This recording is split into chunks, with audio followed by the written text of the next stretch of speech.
All right, let's talk about this Tennessee-Alabama game. Alabama's made a little bit of a run here. They have the ball down by one with just over 2 minutes left in the game. But the mitigating factor here is that Tennessee is without Kennedy Chandler and they're without John Fulkerson, which are two of, I would say, probably the two best players on Tennessee's roster. You might quibble with that, but I think it's fair to say they're two of the best. I don't know how many people expected them to go into Alabama on the road and compete with this team without their starting point guard and their starting five-man. So, T.O., what is Tennessee doing to be able to hang with a team like Alabama on the road in this setting without those two key guys? Well, they've turned it into a wrestling match, and I love what they're doing. They've shrunk the floor, and Tennessee can be really big. I mean, there's times on the floor tonight where Vescovi's running the point. He's 6'4", 6'5". He's pretty strong kid, done a lot of work with his body. Josiah James is out there. He's 6'7". Victor Bailey's 6'5", 6. Like, they've got size on the wings. And then whenever Plavsic is on there, as opposed to Fulkerson, he provides a little bit beefier of a dude down there. And I really like the Finnish kid, Namaka. I think he's a nice player. I think he's still a little mechanical offensively, but I think he does a good job. But they're so big and physical, they can shrink the floor. And against Alabama's smaller guards, they're like, you know what? We don't have our lightning quick guy. Zakai Ziegler's been good. I'll address him in a minute, but we don't have our lightning quick guy to push the tempo. But what we do have is a bunch of strong physical bodies that we can slow this game down. And I can't tell you how many times, guys, that I've seen Tennessee get a rebound and literally walk the ball up the court. It hasn't happened a lot. Kennedy Chandler gets that ball and they're taking off and they're running, they're filling their lanes. They do a good job of that. Today, Vescovi gets the ball, they walk it up.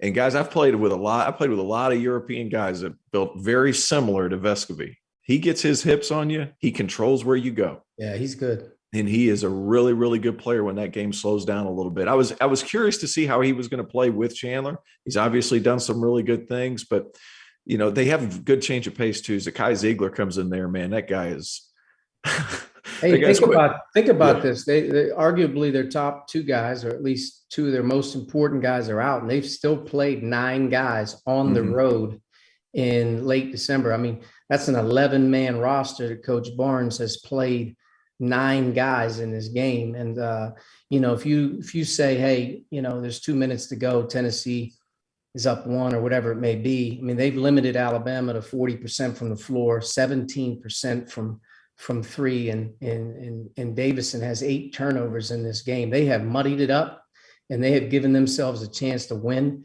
when 2 of their best offensive players, you know, aren't on the floor. And you know, to me, Tennessee's shown their mettle here tonight, that they're going to be able to take their defense and they're going to be able to take their roster wherever they want, and they can compete. And really the only guy too, Quinterly's had a pretty good game, but I love what they're doing with him. They're switching up who's guarding him. When Zakai Ziegler gets in there, he gets up there up underneath him and pressures him. Seems like they're keeping him off balance as much as possible. And he almost turns it over again. But I just, this Tennessee team, man, they're tough. They're physical. It's a quintessential Rick Barnes team. They attack the boards. They do a lot of really good stuff. As you just saw right there, T.O., they also they know how to take charges, which is, you know, a little frustrating for those of us that might be on Alabama -4.5 in this spot. Well, they're huge, and they can cover so much space. And like when you're that big and you play in the gaps, I mean, it makes it a lot easier to get in those positions. And yeah, they're keeping Alabama in front of them, and they're forcing them to drive into 5 orange bodies almost every time down the floor. And their threes have been tough and challenged. I mean, Quinterly and Shackelford are 2 for 16 from 3 on the night, and you know, at home. And you know, I won't be surprised who wins the game, but I will tell you this: Tennessee's been very, very impressive in terms of what they've been able to do. And they've shown their depth. I mean, they've got a lot of different guys playing and contributing tonight. Has there ever been a more important year as far as depth is concerned? I would venture to guess no. I honestly was thinking about it, talking about it with a number of guys that, you know, last year at this time, especially, you know, in the Big Ten, our coaches' conference calls and whatever, we were petrified of the return from Christmas, that we could lose a guy who went home, then the contract tracing, that we could miss 4, 5, 6 guys, have to pause, have guys out multiple weeks at a time throughout the month of January, which is the most important, to the point where the Big Ten decided we were going to play on Christmas and the day after Christmas, and no one was going to go home. We had to, you know, pretty much agree as a league. And it was unfair, didn't feel right.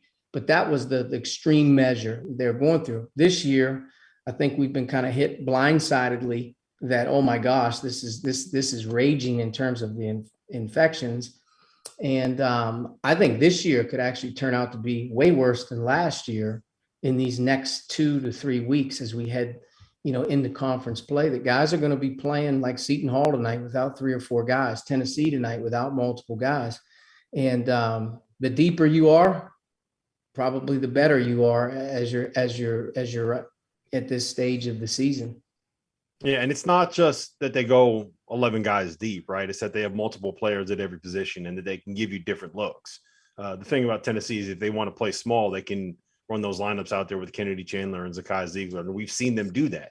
Yeah. And if they want to play big, they can play these lineups. So no matter who they're missing, they're still going to have a group that they can put on the floor that is used to playing together and that has practiced together and has run these sets together. Arch, let me ask you this. The last time that me and you were on this show together was after Davidson beat Alabama. Now we're watching Alabama struggle at home again. Is this just a fact of running into a couple tough matchups? Is this just, kind of what happens when you're a team that lives by the three? There's going to be nights where you go 6 for 30, or has Alabama been figured out? I know that you're very high on this team. Have you kind of changed your tune on them at all? Like what's your take on Alabama right now? I think Alabama is the most important thing that they've had. And I don't know if everyone would agree with this. They've had amazing confidence about them. Their players have played with great confidence and swagger. And I think as you've watched them here from the Memphis game to the Davidson game tonight, they have some guys not playing as smart, maybe not reading the situation as well as they once were. Teams are going to adapt to you. They're going to change. And I think what teams are doing is they're making Alabama, stay in front, drive the ball, make their guards take twos rather than give them good threes. And their front court players, they don't really post it. They offensive rebound, they baseline finish, they roll. And they're trying to, continue to overdrive or continue to try to over push. Teams are making them stay in front and they have to adjust. I think that's where a guy like JD Davison is a young guy. He's going to learn here now. That scouting report is on him. And to have 8 turnovers tonight is going to be a learning lesson for him. But Alabama's going to be all right. They have to get a win to feel better. Right. Well, another thing too is you talk about those two teams. That was an amazing shot by Shackelford. But you talk about the two teams. Oh, big shot by Tennessee. Are you kidding me? Are you kidding? Yo, just wait. Oh man, this turned into a wild game. I got to sit here and watch this live while I'm sweating it out. Oh, another one. Oh, forget about it. Yeah, come on. What's the big fella's name? Oh, here we go. What's the big fella's name that just hit that three? From Tennessee, I don't know. I'm gonna Olivier Namaka, the Finnish kid. I think he's a good player. He's just been stuck behind Fulkerson for a long time. What a finish! What a finish! Yeah, really good finish. I think you talk about those two teams that you just mentioned. Not a whole lot of live ball turnovers. Mm-hmm. Yeah, and Davidson has was it Foster Moyer? I said the other day, Arch, he looks like the ringer at a Merrill Lynch picnic. Like as he kind of saunters up there and then he just kind of goes and you don't really know what's going to happen. Then he pops a couple threes. He just kind of makes it happen. But they don't turn the ball over. And when they do, dead ball turnovers, you can still set your defense up against them. And whenever they don't have that initial leverage, as far as when I say initial leverage, I mean being able to push it at you. It's a whole lot more difficult to guard somebody sprinting at you than it is if you're back. Well, that's where Alabama's like unstoppable is when you let them start to get their numbers ahead of you. You're right about the turnovers. Davidson, they're going to make you guard. They're going to make you guard. And here tonight, Tennessee's only had 11 turnovers on the road. Well, you guys said it perfectly. Who in the world don't set up to play Davidson on one day of prep? Oh man, that's brutal. Yeah, that's brutal. That's tough. But Tennessee, give them credit. They slowed it down. They do turn it over. It's not a live ball turnover, and they don't really get a head of steam on you. And whenever Javon Quinterly is having to make a lot of decisions, he's been fine tonight. Not necessarily talking about him, but JD Davidson has had to make a lot of decisions in the half court, and all those turnovers are obviously evident of he's not quite there yet on a set defense. And the other thing with Alabama is, say how you like, play. They value the three. Alabama has to make some threes. Yeah, that's the big thing with them is if they're making their threes, they're going to be very difficult to guard. Yeah, you just saw that. Victor Bailey's got to hit that shot. Yeah, what a set! Man. Nice set. It really was. Really was. JD Davidson going to the line now. 2 shots, a chance to put Alabama up 4. Suddenly, I might end up being in a situation where I lose the under and Alabama -4.5. I'm sorry to turn this into the strictly gambling, but Jimmy Dykes said JD Davidson hasn't cut his hair since 2nd grade, and there's nobody more jealous on this planet than me. Like that's a long time. Yeah. Yeah. What would your hair look like if you hadn't cut it since 2nd grade? It wouldn't be too attractive. I can guarantee you that much. There'd be a lot of area in this in a solid island right there, smack in the middle. Wouldn't be looking good, boys. All right, let's see. What do you? How about Justin Powell? Like, had some really good games, plays at Auburn, shoots really high percentages, has kind of come to Tennessee, accepted a role. Like I watched him play last year at Holiday Hoops Giving against Memphis, and he controlled the game when he was playing the point at Auburn. I think he's a pretty big piece for them because they need shooting. Absolutely. He needs to play. Mm-hmm. Well, big deal here with, 3-point game. Arch. Yeah. So I don't want to spoil it for you guys, but Tennessee misses the shot. Let me ask you a question. When it comes to fouling up 3, right? So Alabama is in this situation. They are up by 3 with 28 seconds left. When do you get to the point where you foul up 3, and how do you practice that as a coach? Well, the time is important, whatever you value as a coach. We will always go about 11 seconds to about 4.5. If we were in that range of 11 to 4.5, we're always going to foul. We would call the play, or whatever you want to say, smack, and we would have a signal on our arm that we would smack our arm. That's if you have no timeouts. Obviously, if you can set it, you can, but sometimes they're going to miss that live ball free throw. You're going to be up 3 and they're going to push right at you. So that's the one you worry about the most. So in the situations you're practicing in practice, situational basketball, time and score, when you get in those situations, you're always working on it. And I tell you, every time that we've done it, we've won. It's worked out in our favor. Every time that we haven't done it, I remember playing against Rick Majerus, first conference game at Dayton, playing against St. Louis. And it was 15 or 16 seconds. They had the ball side out of bounds in front of their bench. And I said, 16 seconds, too much time to foul. Came right in, a couple passes, boom, boom.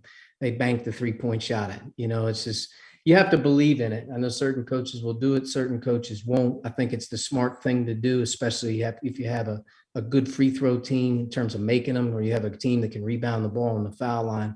But it could backfire. But I just think from our standpoint, you have to practice it in situations, and you have to have a time in your mind that isn't too much.